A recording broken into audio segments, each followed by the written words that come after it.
Olá pessoal, sejam bem-vindos ao canal Café com Leitura e Você. Meu nome é Elisete Garcilaso. Vamos hoje dar sequência ao nosso livro Criação de Riqueza, escrito por Paulo Vieira.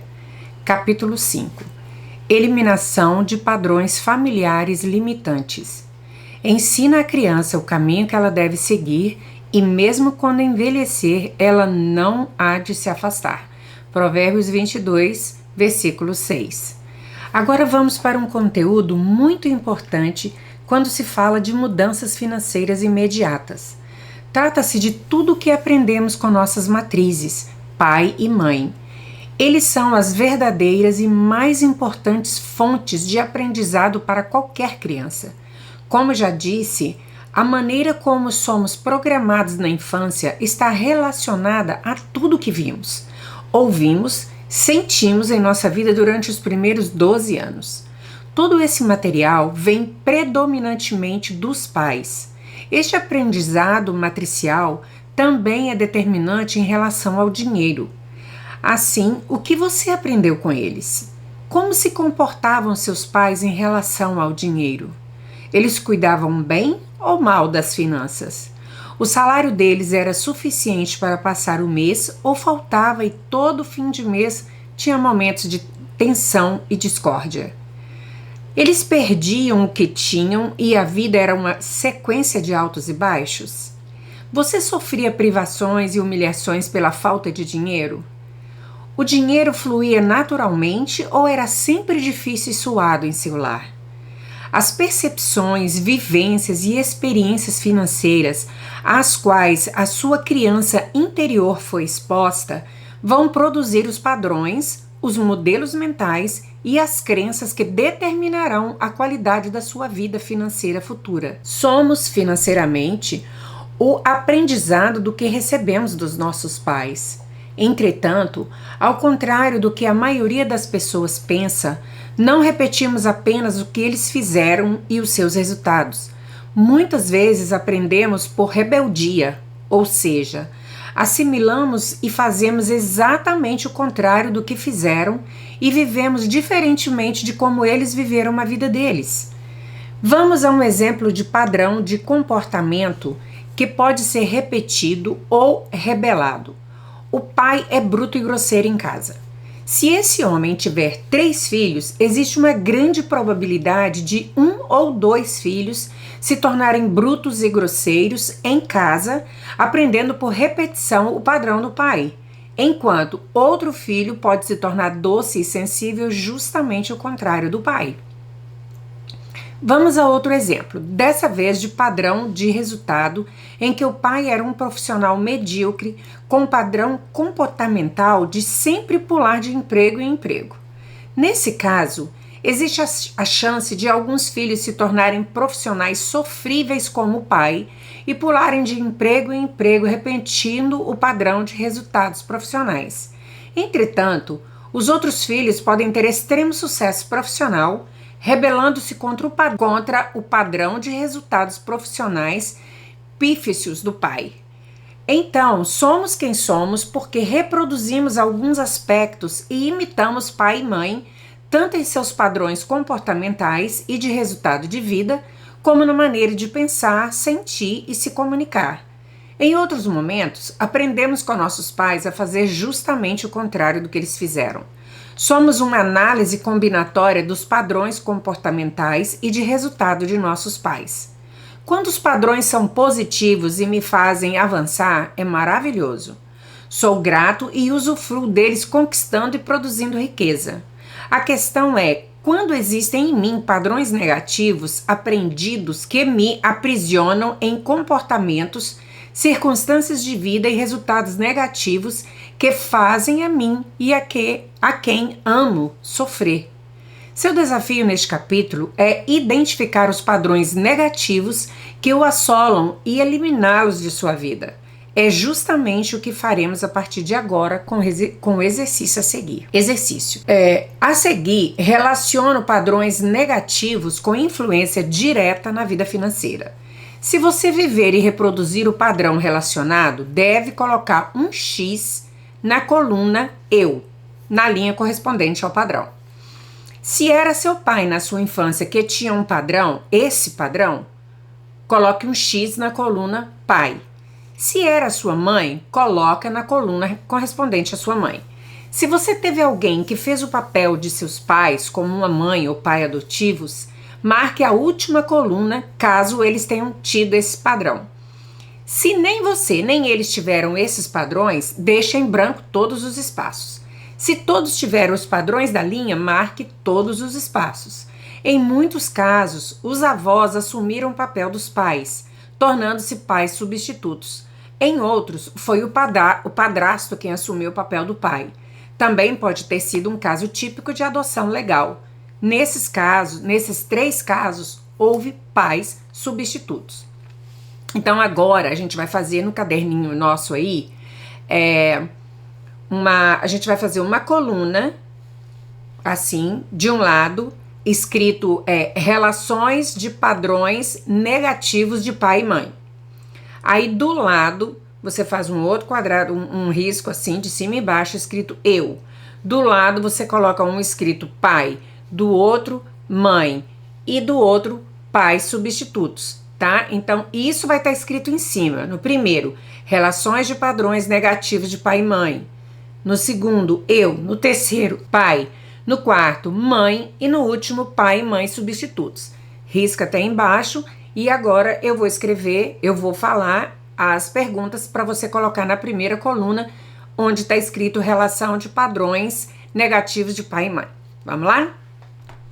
Primeira, planejador que não realiza. Daí você vai fazer um X, se é você que é um planejador e não realiza, se era seu pai, se era sua mãe ou se era o pai e mãe substitutos. Na segunda linha, pessimista, acha que tudo dá errado. Terceira, acomodado ou conformado.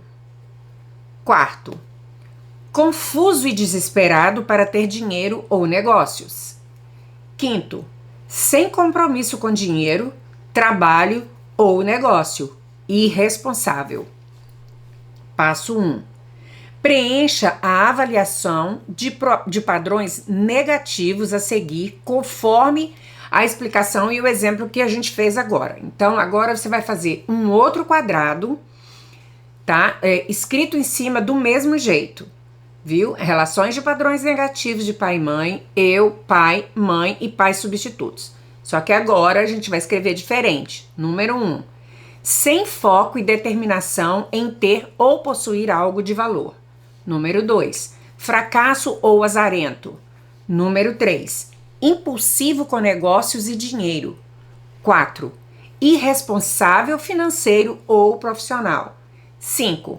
Oportunista sem caráter. 6. Perdulário, gastador inconsequente. 7.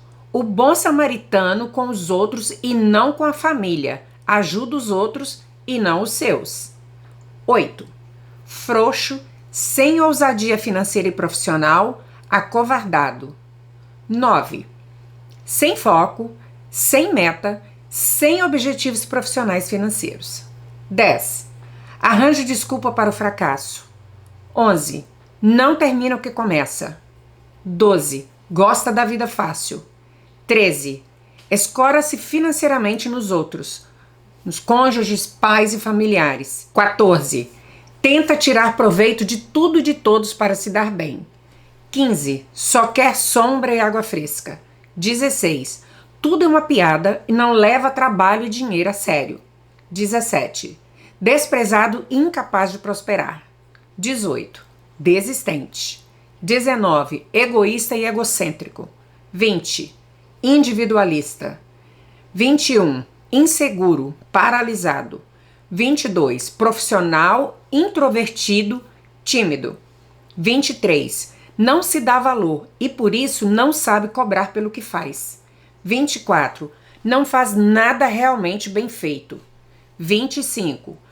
Perfeccionista em excesso e não realiza. 26. Só trabalha e não usufrui. 27. Só pensa em dinheiro. 28. Sucesso, dinheiro e trabalho valem mais que as pessoas e os filhos. 29. Em vez de amor, só dá dinheiro e presentes. 30. A vida é difícil e dinheiro não dá em árvores. 31. Não cuida nem dá valor ao dinheiro ou aos bens. 32. Odeia o dinheiro e os ricos. 33. Apático, desinteressado na vida profissional e nas finanças. 34. Omisso nos gastos e nas finanças. 35. Mártir, vítima, age como coitado e com autocomiseração. 36. Lamuriento, lamentador e reclamador. 37. Pessimista na área profissional e na financeira. 38. Evita os desafios e confrontos financeiros e profissionais. 39. Não sabe dizer não. 40. Procura agradar a todos e esquece os próprios objetivos e necessidades. 41. Covarde profissional e financeiro. 42. Desconfia de tudo e de todos. 43. Medo da crítica. 44. Medo da pobreza. 45. Medo de não sustentar a família e de não honrar as contas. 46. Medo de arriscar. 47. Medo do fracasso. 48. Medo do futuro financeiro e profissional. 49. Medo do sucesso. 50. Não se acha merecedor. 51. Não se acha capaz de ter sucesso. 52. Antecipa o pior. 53. Complexado e se acha perseguido e julgado.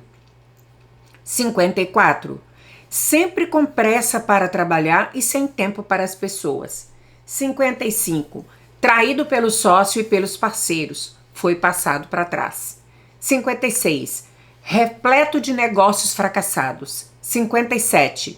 Ganancioso, busca o sucesso a qualquer custo, deixando de lado saúde, família, filhos e casamento. 58. Charlatão, caloteiro e devedor. 59. Extravagante, exibicionista ou megalomaníaco. 60. Esnobe, vaidoso e elitista. 61. Narcisista e obcecado por si. 62. Mentiroso ou hipócrita. 63. Arrogante, prepotente e dono da verdade. 64. Aparenta ter o que não tem de ser e ser o que não é. 65. Compra o amor com dinheiro. 66. Dá mais valor às coisas materiais do que às pessoas. 67. Corre riscos financeiros e profissionais desnecessários. 68. Dependente financeiro dos outros. 69. Passivo, submisso, complacente. 70. Desvaloriza a si mesmo. 71. Estressado com dinheiro e com trabalho. 72. Odeia o que faz e como se sente em relação a isso. 73. Mal remunerado ou subremunerado. 74. Bajulador das pessoas de sucesso ou aproveitador. 75. Vive mergulhado em dívida. 76. Constantemente desempregado ou com negócio quebrado. 77. Cobradores na porta. 78. Humilhado pela falta de dinheiro. 79. Nada é mais importante do que o trabalho. 80. Nada é mais importante do que o dinheiro. 81. Trocado pelo dinheiro ou pelo trabalho. 82. Não posso, não tenho dinheiro para isso. 83. São os homens ou mulheres que mandam, podem ou têm dinheiro. Um feedback da avaliação dos padrões negativos. Primeiro, quando você marca um padrão negativo em você, que seus pais ou pais substitutos não apresentam, isso pode significar que você aprendeu esses traços por rebeldia, tornando-se ou fazendo justamente o contrário deles. Segundo, se você apresenta ou repetiu um padrão negativo aprendido só com o pai ou com a mãe, ou seja, marcou apenas um deles, posso dizer que esse padrão negativo é mais fácil de mudar. Terceiro, se você repete um padrão do pai ou da mãe ao mesmo tempo, quer dizer que é um traço mais forte, intenso em você e, consequentemente, precisará de mais esforço para se livrar dele. Quarto, quando nem você nem os outros membros têm um padrão, é porque esse comportamento não faz parte da sua vida, nem por repetição e nem por rebeldia. Quinto, se além de pai e mãe, você também teve pais substitutos e todos possuem um referido padrão, isso pode apontar que esse padrão é muitíssimo importante para você. Agora que você preencheu a avaliação, sabe quais são os padrões financeiros negativos que o aprisionam. Vamos ao passo seguinte. Passo 2. Com uma caneta, escreva todos os padrões negativos que você possui, enfatizando os padrões desse quadro que a gente acabou de fazer nos itens 3º e 5º, aqueles mais fortes em você. Aí está boa parte dos seus problemas financeiros. Passo 3. Olhando para cada padrão negativo identificado e para a qualidade da sua vida financeira e profissional, escreva uma carta com todos os prejuízos que tem tido por ter aprendido com esses padrões negativos. Faça isso a seguir. Quanto mais profunda e verdadeira for sua carta de prejuízo, com todas as consequências de ter vivido esses padrões ao longo da sua vida, melhor e mais transformador será o exercício. Carta de prejuízos. Escreva o prejuízo, tudo que foi especificado aí agora.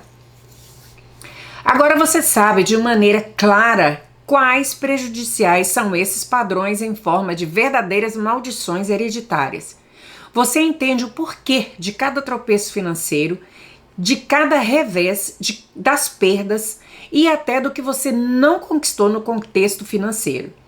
Você entende as limitações e privações e até por que dependeu financeiramente de alguém.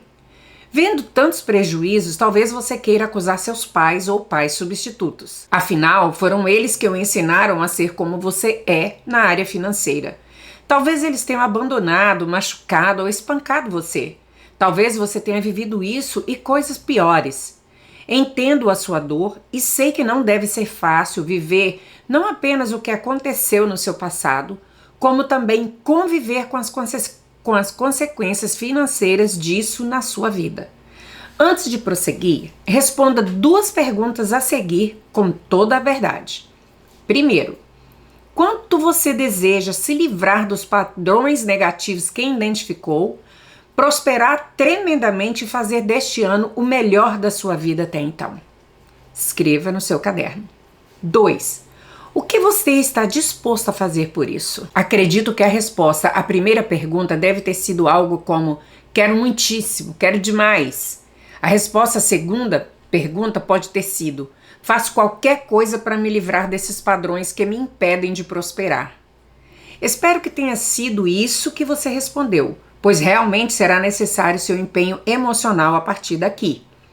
O 4º passo é fazer uma carta de acusação a seu pai, a sua mãe e aos pais substitutos, se você tiver. Essa carta precisa ser escrita em um teor forte, acusador e cheio de indignação por todos os problemas que você viveu na sua vida financeira.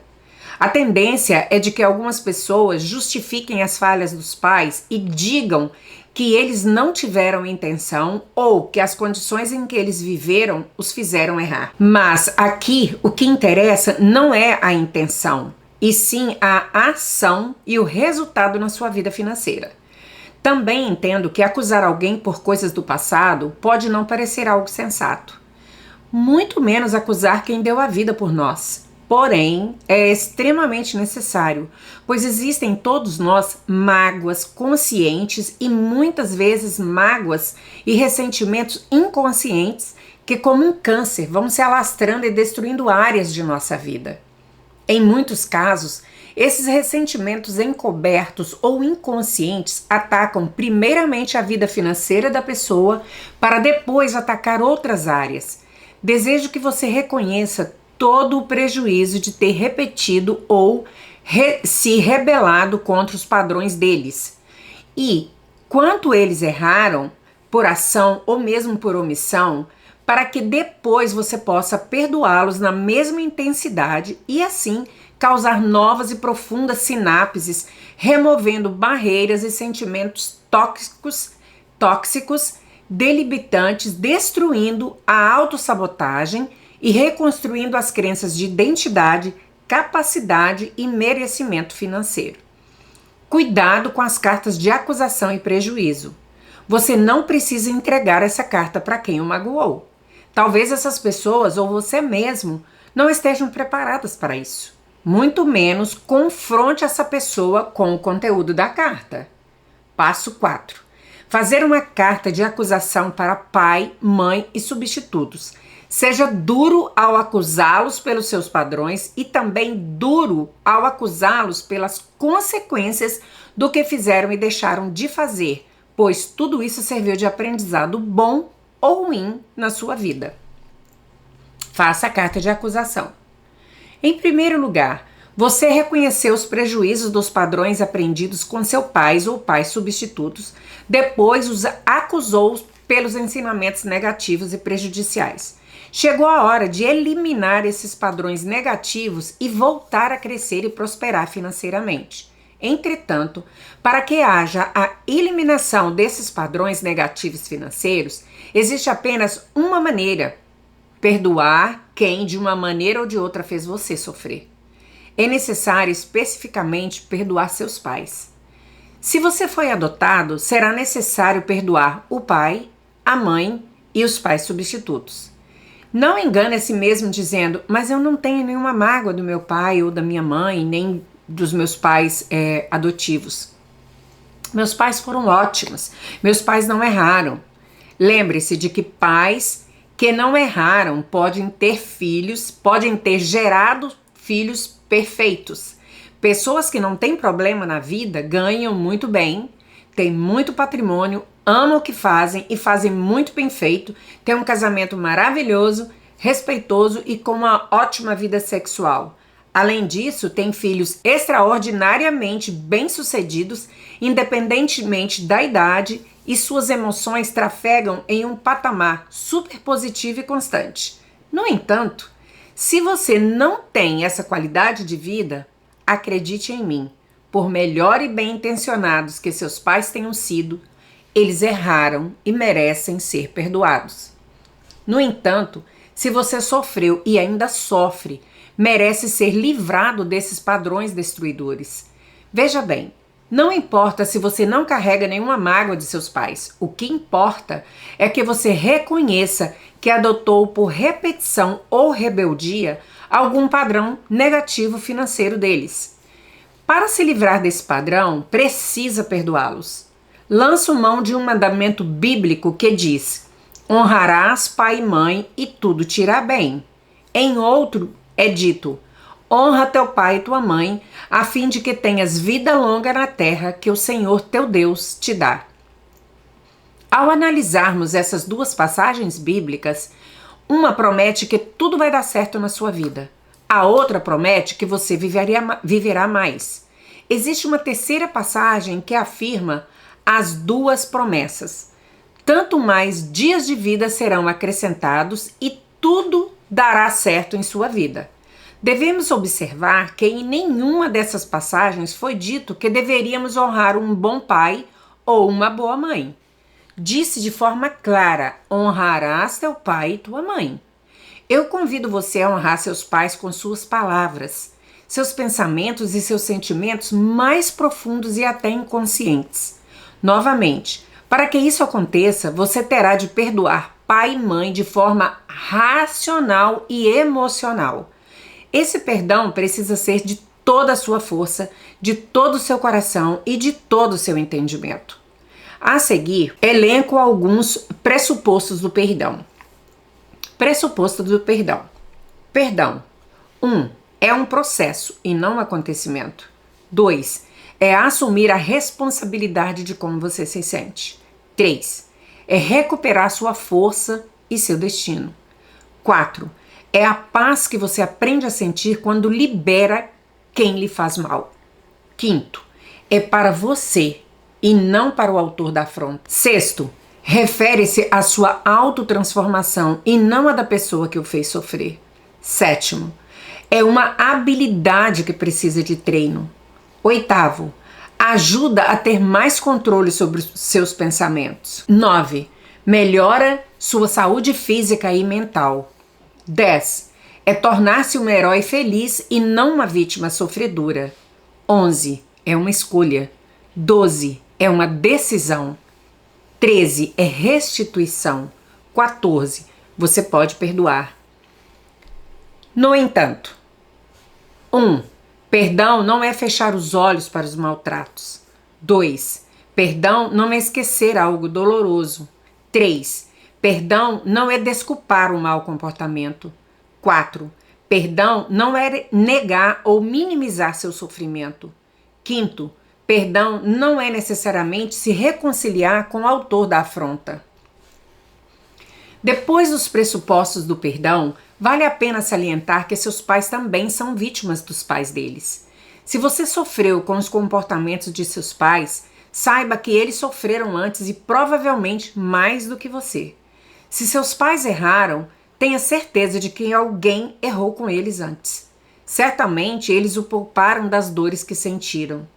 Muitas vezes olhamos para as pessoas que nos rodeiam e não temos noção das dores que elas carregam em silêncio. Julgamos e acusamos pessoas que, pelo histórico de vida, são verdadeiros heróis. Faço uma pergunta a você. E se você tivesse tido os pais que seus pais tiveram na infância? E se tivesse tido a educação que eles tiveram? E se tivesse vivido na época deles? Você conseguiria fazer melhor do que eles? Erraria menos do que eles? Seria um pai ou uma mãe melhor? Será? Então, se você deseja ser rico, equilibrado e próspero na essência da palavra, terá efetivamente de perdoar. Quero lhe dar mais um bom motivo para perdoar, talvez seja o melhor deles. Acredito que ele servirá mesmo que você não queira, não consiga ou diga que não tem o que perdoar. Se você não perdoar seus pais, você repetirá padrões negativos com seus filhos, que viverão os melhores comportamentos ou circunstâncias que você. Acredite, no fundo, esses padrões negativos são maldições hereditárias que se perpetuaram de geração em geração. Se você não quebrar essas maldições, elas irão adiante, provocando caos, tristeza e dor na sua descendência. O que eu disse é suficiente para você decidir perdoar e dar sequência a esse exercício. Você tem motivos de sobra para ir até o próximo nível.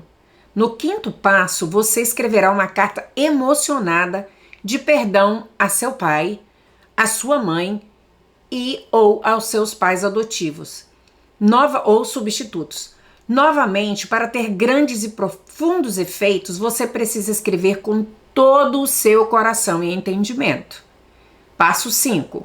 Escreva uma carta de perdão, conforme toda a explicação que eu já dei anteriormente. Passo 6. Leia essa carta 2 vezes na frente do espelho, como se estivesse conversando com quem lhe causou esse mal.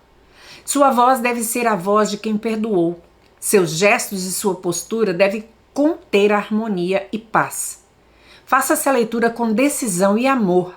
Lembre-se de que o maior patrimônio de uma pessoa de mentalidade pobre é o orgulho. Não cometa esse erro. O ser humano é metafórico e cheio de simbolismo. Quando usamos metáforas, nosso cérebro não as critica e recebe a informação sem tanto julgamento ou criticidade. Nessa etapa, faremos um ato simbólico que possui enorme poder. Queimaremos tanto a carta de prejuízo quanto a carta de acusação. Enquanto queima, veja e observe o papel se tornando cinzas e se desfazendo. Peço que faça isso de maneira segura e responsável. Se você não se sentir seguro em queimar suas cartas, pode picar o papel em pedaços bem pequenininhos e jogar no lixo. Passo 7. Conforme a explicação anterior, queime ou pique as cartas de prejuízo e de acusação e jogue-as no lixo. Passo 8. Leia novamente a carta de perdão por 2 vezes. Coloque amor, paz e perdão na leitura. Repita a leitura de tempos em tempos enquanto julgar necessário. Passo 9. Faça uma ação que materialize sua decisão de perdoar. Pode ser em relação às pessoas que perdoou ou em relação a outra pessoa. O importante é que exista alguma ação de amor para selar a decisão. Por exemplo, coloque a mão no peito, feche os olhos e etc. Parabéns! Você faz parte de uma elite mundial. Aquelas pessoas que enfrentam a adversidade e não param diante dos desafios. Você é diferente das pessoas comuns. Como Nilza Mungamba, uma grande amiga e mestra, me ensinou: quem para no meio do caminho não chega a lugar nenhum. Você não faz parte dessa categoria de pessoas, mas sim daquelas que enfrentam os obstáculos para seguir até o final. Meus parabéns e minha admiração. Com base na leitura feita até aqui, escreva a seguir quais foram as decisões que você tomou até aqui.